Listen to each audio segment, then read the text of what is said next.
नमस्कार दर्शकवृन्द, म राज कार्की झापाबाट सुन चाँदी पसल युट्युब च्यानलमा तपाईलाई स्वागत छ।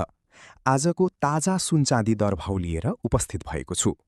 आज बजार खुल्दा सुन र चाँदीको मूल्यमा कस्तो फेरबदल आयो त? कि आज भाउ घट्यो वा बढ्यो? धेरैको चासोको विषय बनेको आजको आधिकारिक रेट र बजारको अवस्थाबारे हामी यो भिडियोमा चर्चा गर्नेछौँ। भिडियो अन्तसम्म हेर्नुहोला ताकि तपाईले कुनै पनि महत्त्वपूर्ण जानकारी नछुटाउनुहोस्।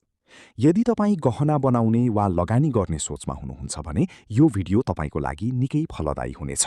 नेपाल सुन चाँदी व्यवसायी महासंघका अनुसार आज छापावाल सुनको मूल्य प्रति तोला 2,91,500 रुपैयाँ कायम गरिएको छ। हिजो छापावाल सुनको मूल्य प्रति तोला 2,92,800 रुपैयाँ कायम गरिएको छ। सुनसँगै आज चाँदीको मूल्यमा पनि गिरावट आएको छ।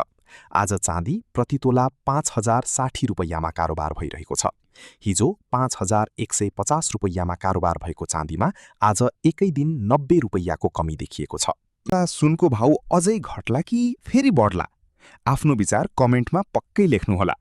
दैनिक रूपमा यस्तै आधिकारिक र विश्वसनीय सुनचाँदीको अपडेटका लागि हाम्रो च्यानल सुन चाँदी पसललाई सब्स्क्राइब गर्न नभुल्नुहोला।